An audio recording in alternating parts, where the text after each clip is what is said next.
is it? Do we need this? Just in case they ask you in English. Okay.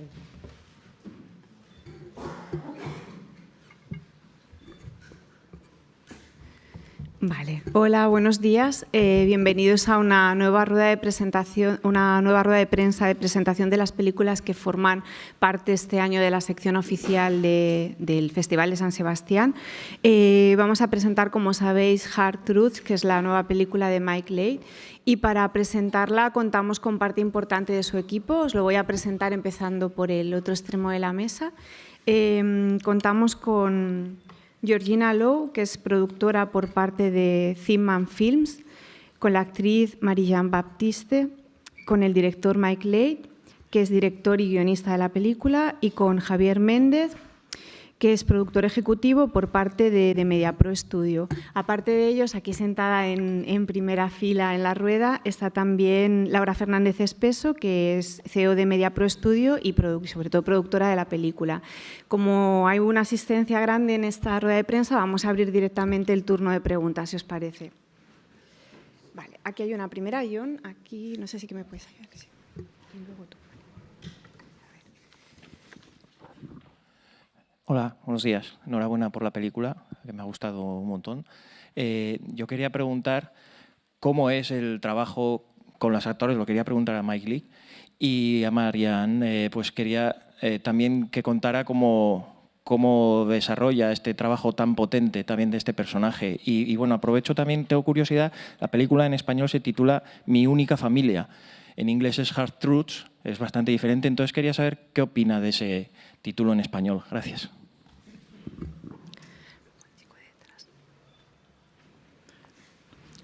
Well, I trust my colleagues here in Spain who tell me that Hard Truths does not translate into Spanish very comfortably. And in fact, the worry would be that if you translated the title literally, nobody would go and see the film. So I respect the title that has been created for the Spanish release, and that's all I have to say about it. And your other question was? Developing the character.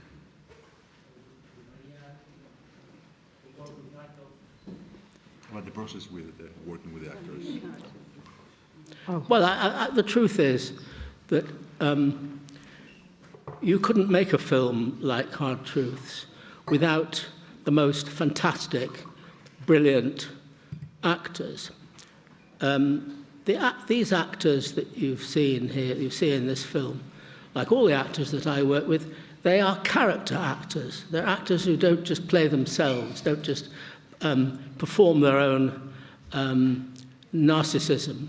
They actually are really good at and want to and are passionate about making characters that are like real people out there in the street. And Marianne Jean-Baptiste is not only no exception, but is one of the greatest of such actors. So for me, working with these actors is a joy and a delight and a privilege and is a creative, rich adventure. And hopefully that in some way translates itself onto what you see on the screen.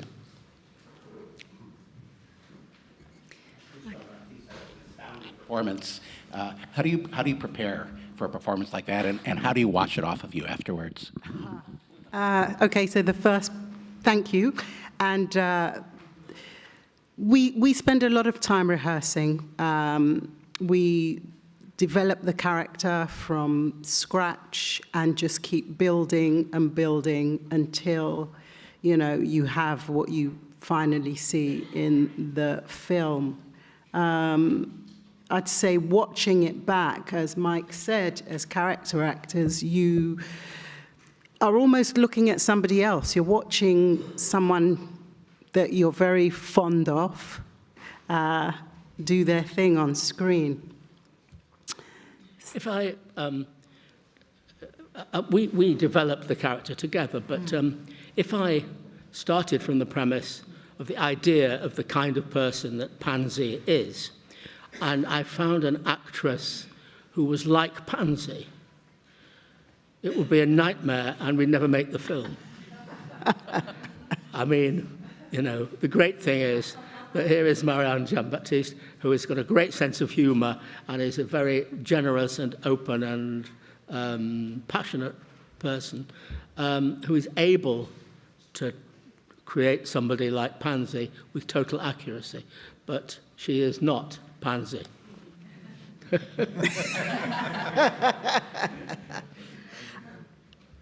Conchita, aquí una pregunta. Hola, buenos días. Quería preguntarle a Mike Leigh si esta protagonista, la protagonista, es el reflejo de los tiempos crispados que vivimos. Y a Marianne, ¿cómo ha sido el reencuentro entre ustedes dos tantos años después? Ah, wow. Well, I guess it's just like riding a bicycle, isn't it? After you haven't been on it for a while, you get on and you pedal a bit, and then you start balancing, and it's fine. It was a gift to work with Mike again. I don't know of anybody who works like him. He loves actors and supports them. He's extremely funny and nurturing, actually. Yeah, very nurturing. What do you mean? He pushes you in a very interesting way. You don't feel at the time that you're being pushed or challenged, but you are. And I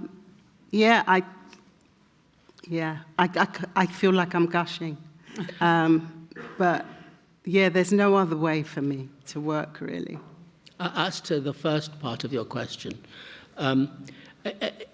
I must say, if I'm honest, it hadn't occurred to me till you asked the question that Pansy is, in some way, a function or a symbol of the hard times that we're living in. Because I actually think, if I'm honest, that the condition of the world of these characters, Pansy's condition, Pansy's issues, these are universal. I don't think that they are special to the times we're in. I think these are universal, it's part of the universal human condition. So I think that's the answer to your question. Hay aquí una pregunta. Hi, two questions here. First to Mr. Mike Leigh. Here. I always admire the way you edit your films, and in this case you had Tanya Redding, if I'm not wrong. Could you say a little bit about your work with your... Sorry, hold on. Say the last thing again. I didn't... Sorry, I said I always admire the way you edit your films, the editing process. Yes, and I would like to understand the process of work with Tanya Redding in this film. And to Marianne, your acting is absolutely amazing. I think we got impressed by Pansy through her words, but the silences are devastating. What could you tell me about the silence, the importance of silence to build a character like that? You go first. Okay. I'm not sure that I was entirely aware of those silences. I think when you're in the character, you are just in it, and you are reacting to what you are getting. I think that she was all or nothing, to use a title from one of Mike's films.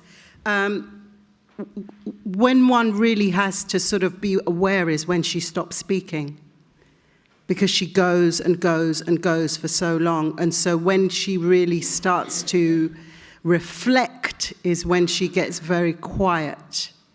But I don't know, I mean, I can't say that it was so deliberate on my part. Yeah, I mean, I think, just to continue the answer to that question, I think the important thing is that that this is about creating organic reality. So whether there is talking going on or silences, pauses, or a lot of action, it's all the same, it's all continuous reality. So we don't think in a kind of schematic way about this is silence, this is not silence. It's what's going on. So I think that's the answer to your question. So in a way, the silence that you're referring to is not a kind of self-conscious imagery or a self-conscious motif of some kind. As to the first part of your question, I mean, again, there's not much I can say that isn't kind of normal about working with the editors. I think you're asking about the editing of the film. We prepare a lot. So what we shoot, and in a way, what I'm going to say next slightly relates to what I've just said about the silences, that we shoot material that is very organic and solid. So we shoot quite a lot. We don't shoot massive amounts. I'm not one of those filmmakers who shoots loads and loads and loads of footage just to see what we can take to the edit, to the cutting room. It's very distilled and precise. The variations, the subtleties, are within the nuances of performance rather than random things that may happen. And so what we take to the edit, to the cutting room, is organic and solid, and it really is about refining it and refining it. That is, apart from the fact that it's a very pleasurable part of the process, it really is just about that, really. And he mentioned Tanya's name. Yes, Tanya Reddin. This is the first film cut by a younger editor called Tanya Reddin, who is brilliant and has a great deal of experience. A lot of my films over the years were cut by a man called John Gregory, who died, sadly, of stomach cancer a couple of years ago. The important thing about everybody that I collaborate with is that they're each bringing their own creative vision to the thing. I mean, I don't like working with the kind of editor who simply wants to follow your instructions to the letter and doesn't want to make a creative contribution of his or her own. And the editors I've worked with, including not least Tanya Redding, do precisely that. So there's input from the editor, though in the end, of course, it's down to what I feel is right. Hay aquí una pregunta. Gracias. En principio, bueno, me hace muy feliz volver a veros trabajar juntos después de casi 20 años de Secretos y Mentiras. Ha habido como una especie de paralelismo entre las dos historias que he visto sobre la dificultad que tenemos muchas veces para comunicarnos con nuestros seres queridos. Es muchas veces casi más fácil hablar con un extraño que con gente de nuestra propia familia. No sé si es algo que está hecho de forma intencionada y me sorprende que incluso 20 años después de la anterior película parece que incluso ahora es más difícil comunicarnos en familia. Muchas gracias. If I'm honest, I don't know that I understand the question. Can you put the question in very simple terms? Siento que hay como una especie de relación entre Secretos y Mentiras y esta película y cómo nos cuesta muchas veces abrirnos en familia, comunicarnos en familia. No sé si está hecho de forma intencional esa relación y sobre todo me sorprende que a pesar de que hayan pasado 20 años, ahora parece incluso más difícil comunicarnos con nuestros seres queridos. Gracias. Is it?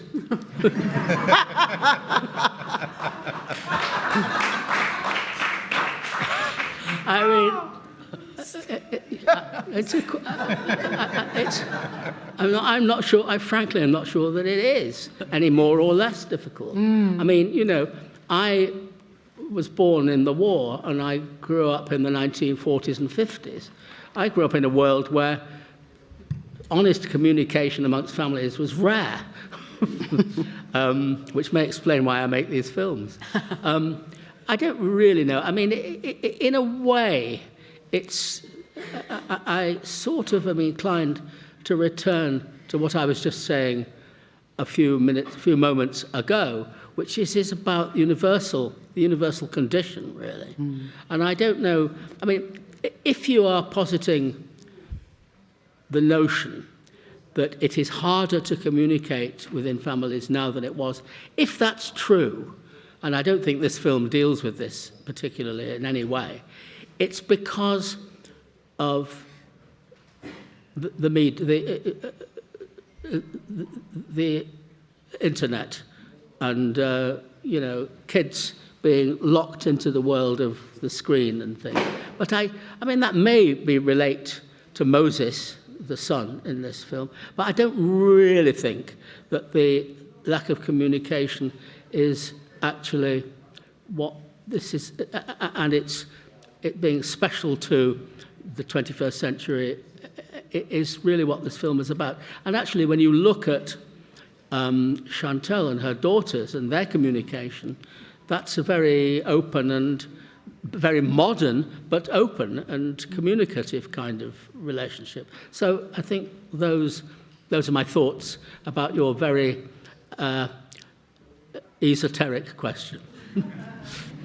I mean, Pansy's very communicative. Yes. You know.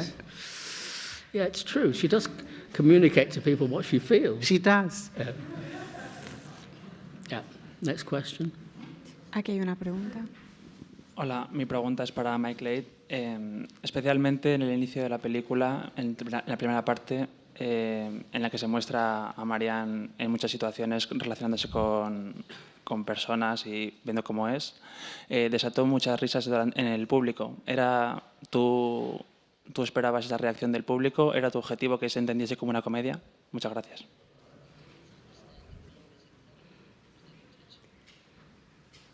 Life is a comedy. Life is ridiculous.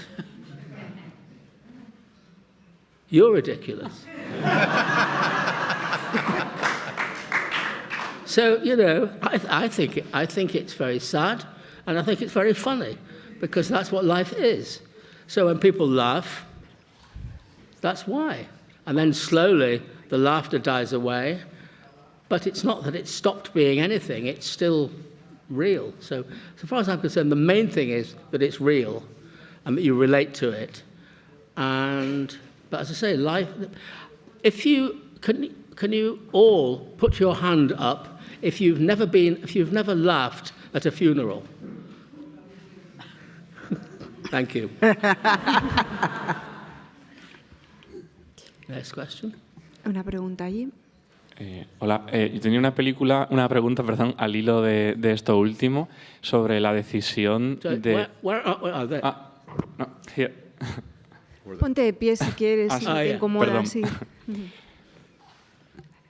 Una pregunta al hilo de esta última cuestión anterior sobre la decisión de concentrar, digamos, las escenas más intensas o más que se pueden interpretar como cómicas en la primera mitad de la película y que luego fueran las más dramáticas o las más íntimas, en lugar de una apuesta más clásica como alternar momentos más intensos con otros más comedidos. ¿De dónde viene esta decisión? Y cómo fue también a la hora de interpretarlo.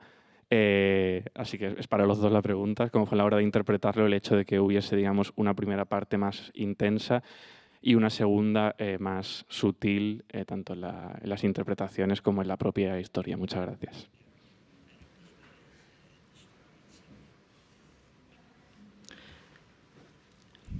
If I'm honest, I've never really planned or designed or constructed the film in the simple schematic way that you're assuming I did. The things that happen in the early part of the film are all about establishing the world, establishing the problem, establishing the characters, the relationships. And then the latter part of the film, obviously, is about digging into those issues and in some way investigating them.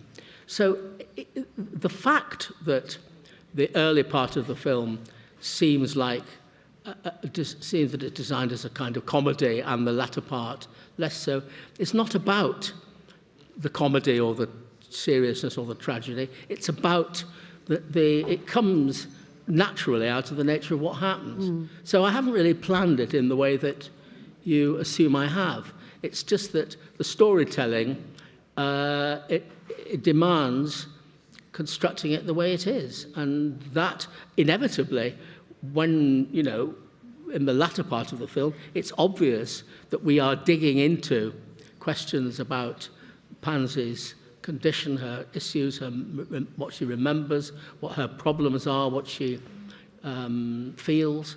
And that is what it's about. It isn't about a kind of schematic comedy first, tragedy second plan. That's nothing to do with it. That's a kind of Hollywood sort of perspective on it, really. What was your question? What was my question? What was your her question?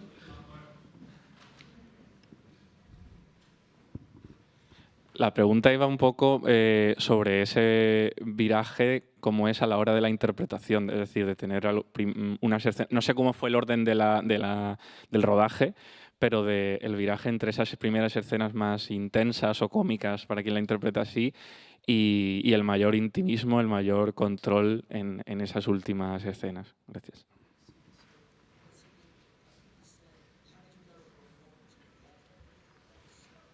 Oh, well, as Mike said, I mean, we went in order, and as the story developed, we just went where it went, you know. She encountered all these different people. You got to see who she was, and then you have this moment whereby she has to look at herself when she goes to the graveside, and then it shifts quite naturally and organically.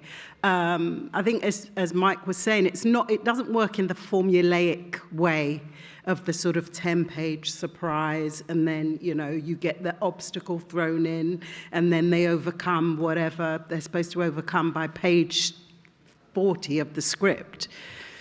He doesn't work in that way. So, you know, I don't know if that helps to answer your query, but it's very organic. I don't think you could arrive at this film with those kind of precepts and notions, or indeed with a conventional script to start with. We'd start with no script, and we build the film as part of making the film. And it's, as Marianne says, it's completely organic and about the truth about what's going on. Hay una pregunta aquí atrás. Question for Marianne Jean-Baptiste. You earned 2 nominations with Secrets and Lies for BAFTAs and Oscars. So considering your new character is such a strong one, do you think this could be a winner? Or what do you expect from award season starting from here, from San Sebastian? I think it's all very exciting, and anything's possible. I just think that being able to work in this way is a win. Very few actors get to work in this way, develop a character from scratch, no script, collaborate fully with the director, with all the heads of department, and the other actors, of course. When there were other actors. I didn't notice them. I didn't notice them. So it's kind of a win anyway to get your teeth into something like, I mean, Pansy's like, Yeah, I mean, I think if there were no other films in existence, we would win everything. Yeah. Aquí Alicia tiene una pregunta.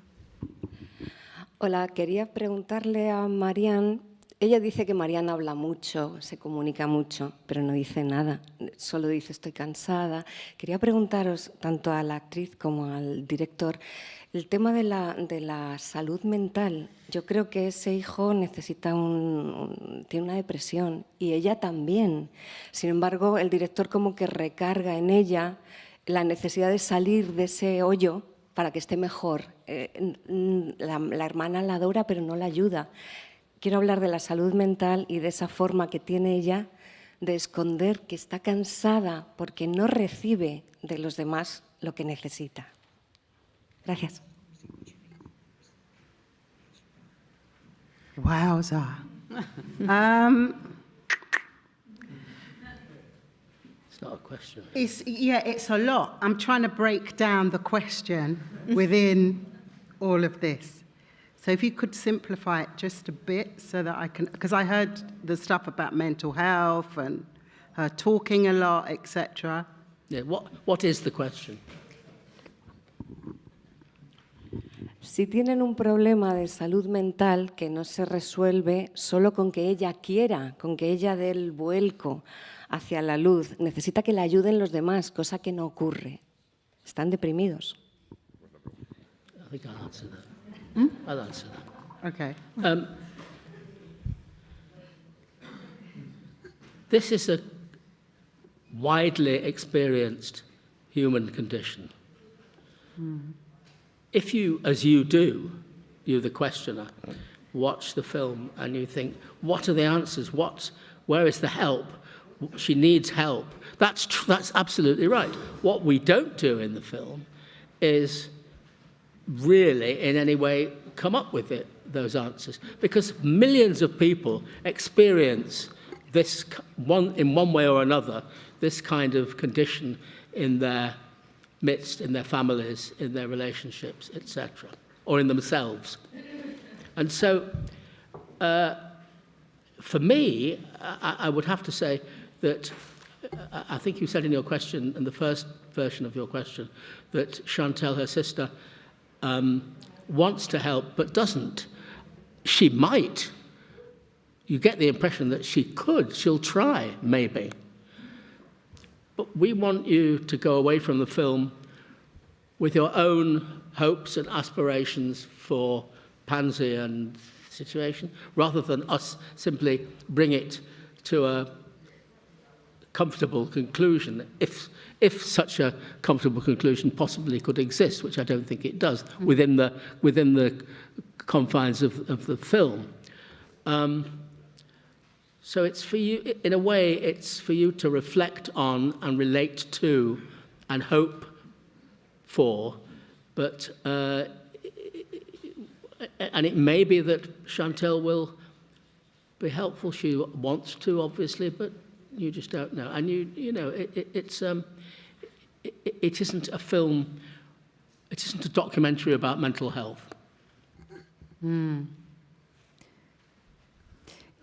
Sé que quedan aún unas preguntas entre los periodistas, pero un poco para invitar a todos los que estáis en esta mesa hoy, quería preguntar tanto a Georgina como a Javier el porqué de embarcarse en un proyecto como Hard Truths. En el caso de Georgina, es colaboradora habitual de Mike Leigh y supongo que es algo de una continuación profesional y entiendo que también personal, pero en tu caso, Javier, saber por qué de Media Pro Studios decide embarcarse en un proyecto como este, si os apetece explicar algo.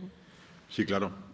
Bueno, en Media Pro Studio, por la propia tradición y el ADN del estudio y de la compañía, siempre nos ha gustado acompañar proyectos y producir proyectos donde hay grandes talentos involucrados. Entonces, en nuestra actividad propia de asistir a mercados y festivales, surgió la oportunidad de participar. Conocimos a Georgina y a Gail, y en el momento que nos contaron el proyecto y se planteó la posibilidad de poder hacer y participar en la película, pues inmediatamente decidimos que era así. Inicialmente se iba a rodar en el 2020 esta película, pero todos sabéis que aquel año fue un año un poquito complicado y no pudo hacerse, pero bueno, hemos podido finalmente hacerlo. Y es parte del ADN de la compañía, como hemos hecho con otros autores, pues como Sorrentino, como Woody Allen o como Polanski, y en este caso, pues poder participar en esta película con Mike y con Georgina, con Marianne, es bueno, un privilegio. Muchas gracias. No sé si, Georgina, te apetece añadir algo o comentar algo del proyecto. Well, I've been working with Mike since 1992, so it's a long-term privilege, I have to say. But we were really, really grateful when the Media Pro Studios came on board back then and continued to stay with us until we were able to make the film, because the way that we work, there was no way we could have any COVID protocols or work with any restrictions. So we're very grateful that we were able to do it in we shot in 2023. Thank you.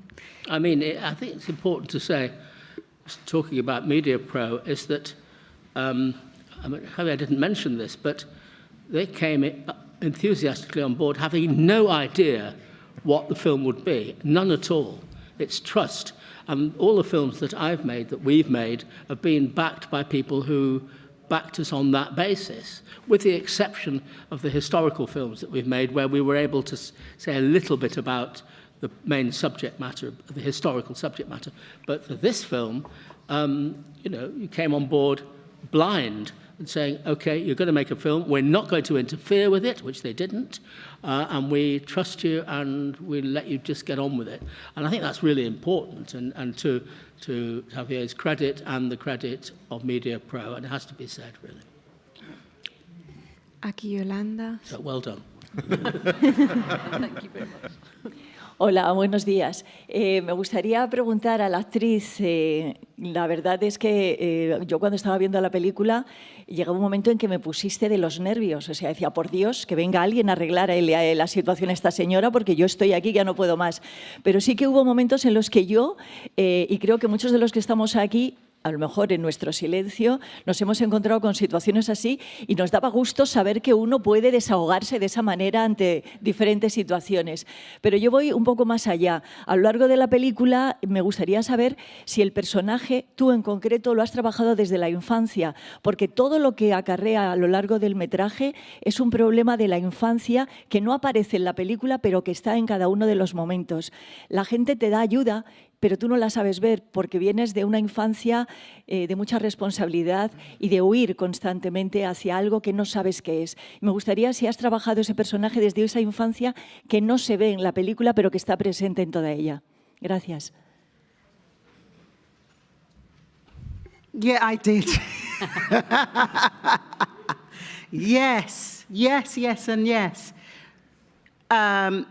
We work on the characters in a very detailed way. So by the time we come to rehearsing, shooting, there's a whole history. There's a whole bag of information, of stuff that you can just dip into. Whatever situation that character is put in, you have the tools to be able to act and react accordingly. You said childhood stuff. Yes, there was childhood stuff. There was a lot of stuff. But, you know, it's like when you go to the grocery store and you encounter somebody like Pansy. You want to say F off to them or what have you. You think that person must be crazy or what have you.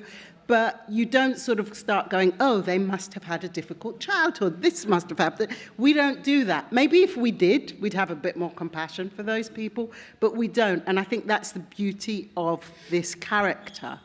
It's not all explained for you in detail. There's not the sobbing scene whereby you find out that one thing that made her the way that she is. She's the way she is because of a lot of stuff. But there are clues. There are clues. Yeah. There are clues in the cemetery scene. Yeah. When she goes to the grave of her mother with her sister, you get some indication of what you're talking about. I think you asked, I may have misunderstood, but I think you asked Marianne whether she drew on her own childhood experiences.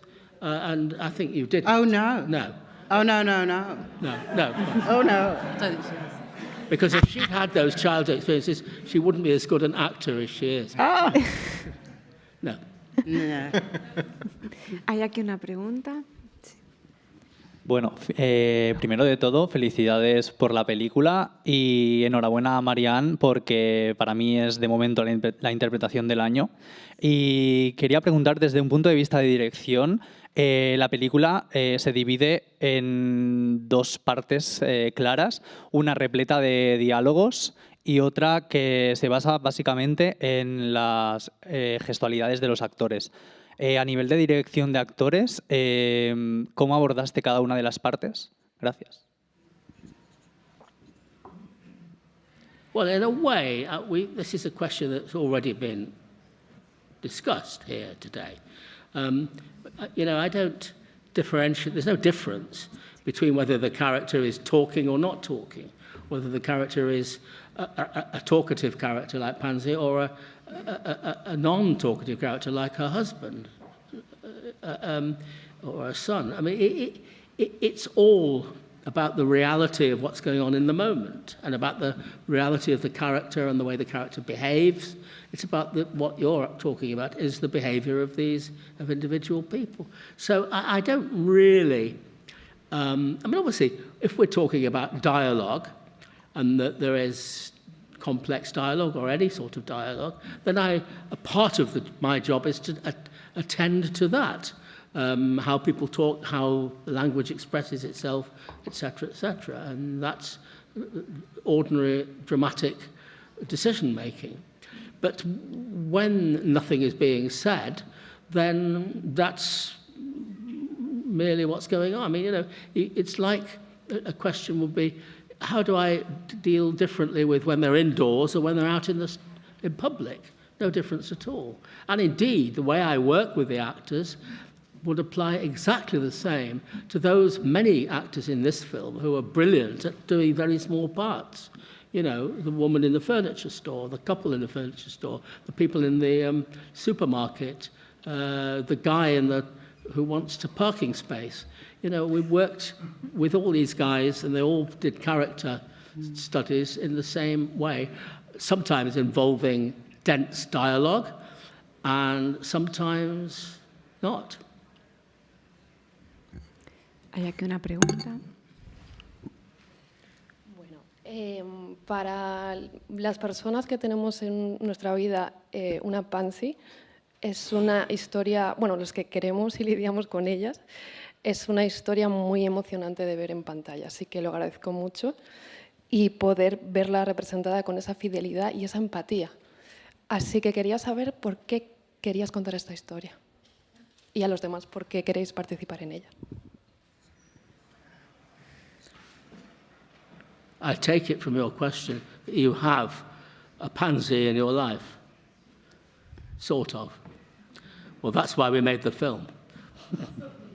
In a nutshell, that's all I have to say. Yeah, we all have pansies in our lives. You know, when we started making this film, we didn't know the film we were making.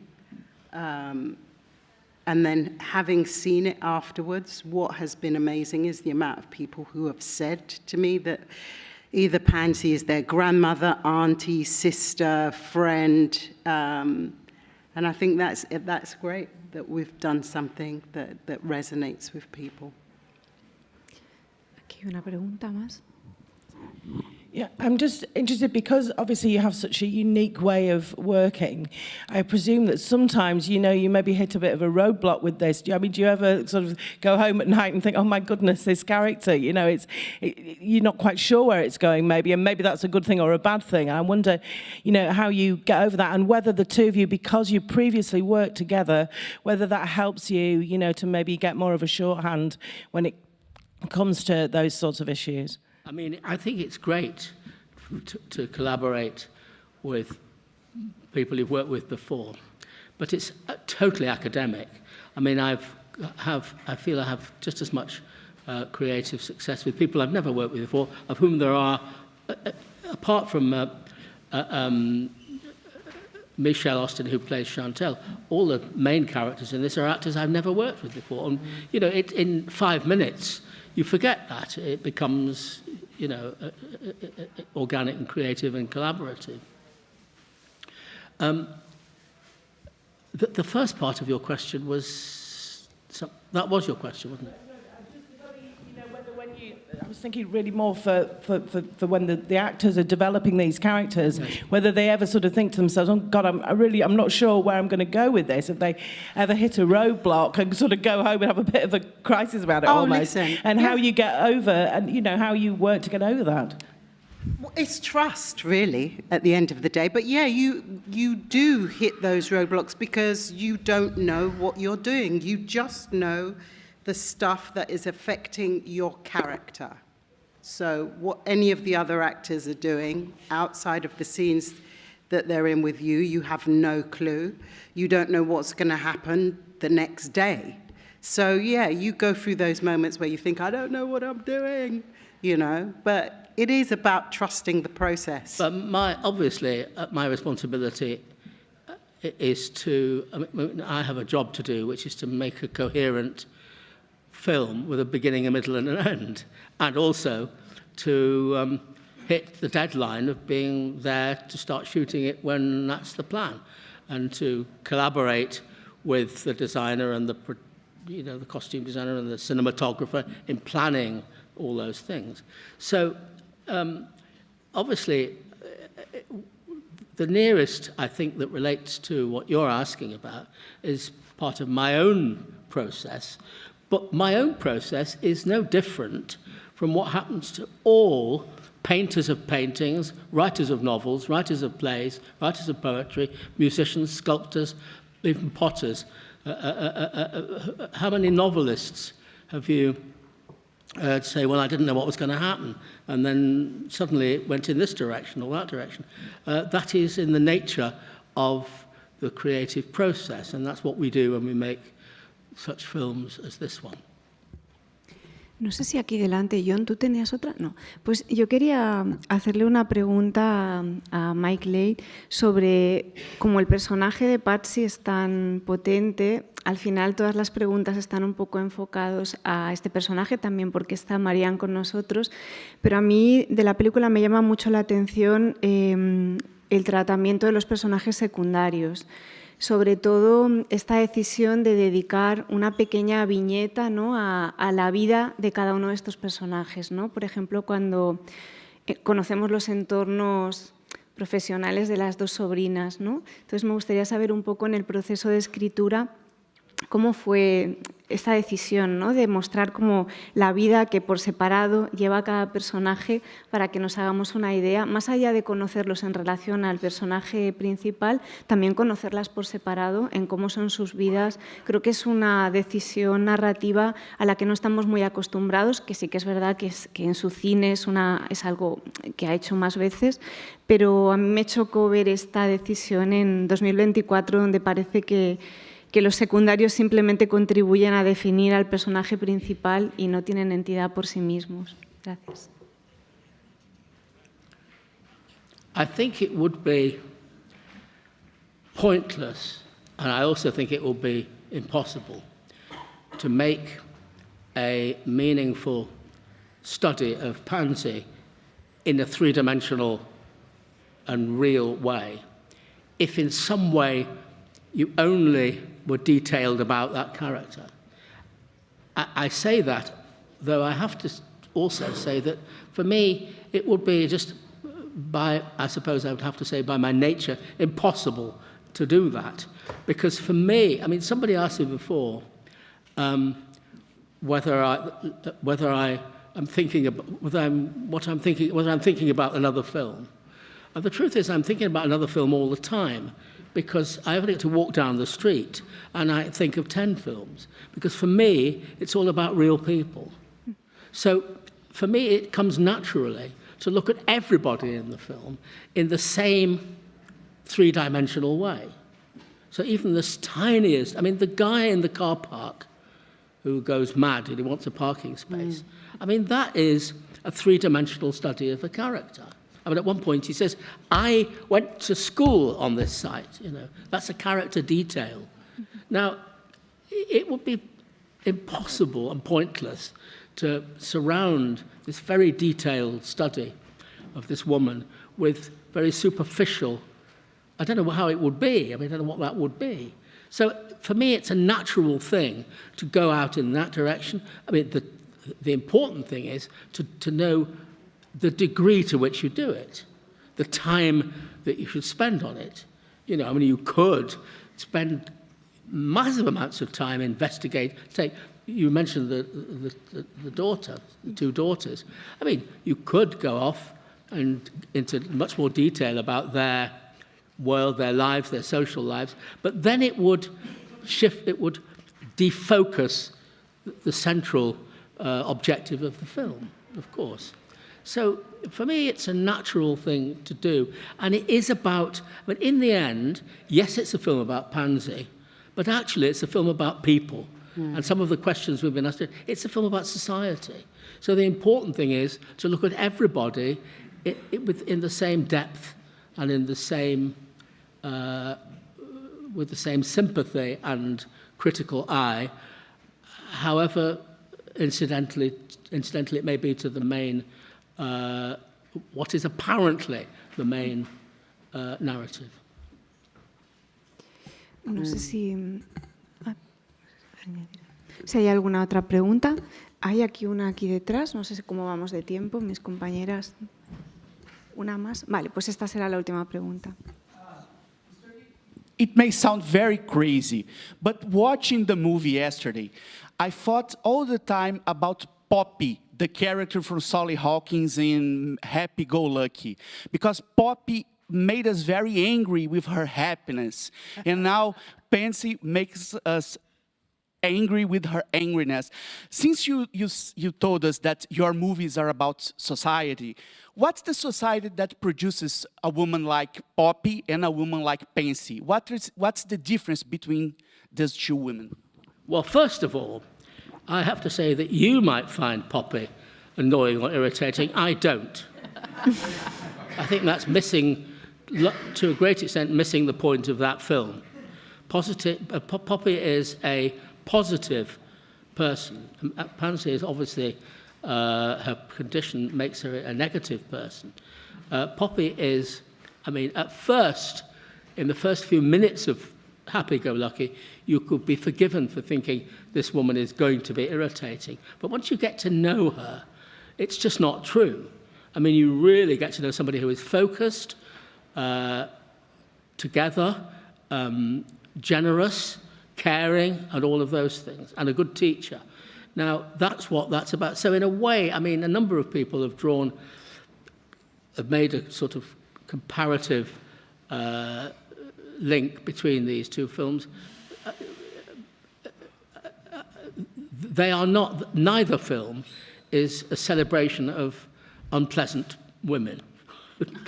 I hope both films are sympathetic, but obviously in entirely different ways. Pues muchísimas gracias, compañeros, por asistir a esta rueda de prensa y muchísimas gracias al equipo de Hard Truths. Un honor teneros y mucha suerte con la película. Gracias.